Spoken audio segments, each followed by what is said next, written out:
Juan Mendez, Scott's Sada.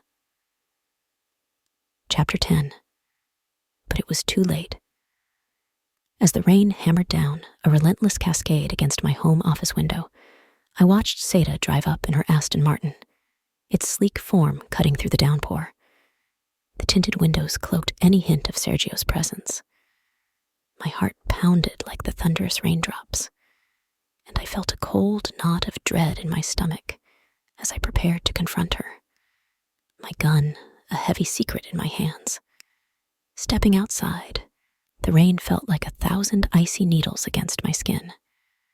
Sada approached, her bare feet splashing in the puddles, her hands concealed behind her back, mirroring my own hidden weapon. Closer now, I saw she was drenched not just in rain, but in blood. It coated her like a sinister red shroud. Despite the chaos of her appearance, with hair tousled as if from a night of wild passion, her beauty was unsettling.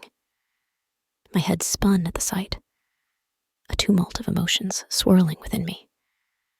That better not be my husband's blood, all over you, I demanded, my voice slicing through the rain's relentless hum. Sada met my gaze, her eyes as cold and hard as the rain-soaked pavement. What if I say it is your husband's blood all over me? I felt a gust of rage, strong enough to rival the storm. Where is my husband, Sada? Where is he? Her calmness in the face of my storm only fueled my panic. He's right behind me, she said, a deceptive tranquility in her voice. No, he's not, goddammit. Where's my husband? My voice was a desperate plea, lost in the downpour. Without waiting for her response, I drew my gun and aimed it at her face. Sada's expression shifted, a brief flicker of anger passing over her features.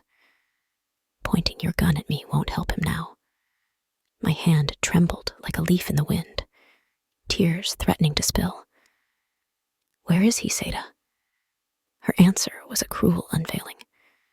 From behind her back, she presented a box, a macabre echo of the one I had given Deke. She placed it at my feet, with a hollow smile. He's all yours, all 12 inches of him. My heart dropped into an abyss as I looked at the box. Sada's words, all 12 inches of him, echoed in my mind.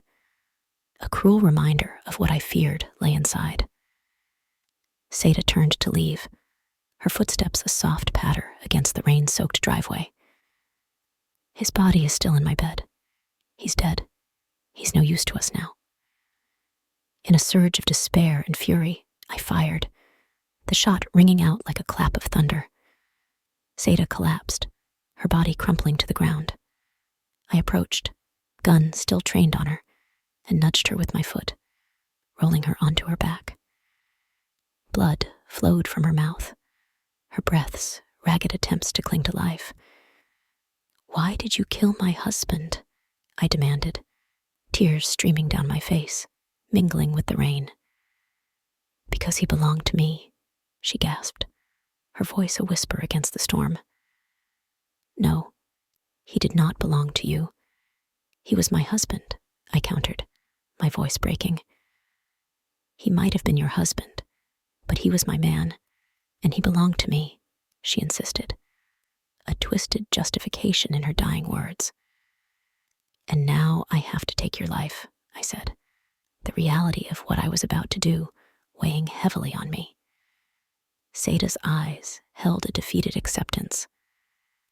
I have nothing else to live for. My man tried to leave me.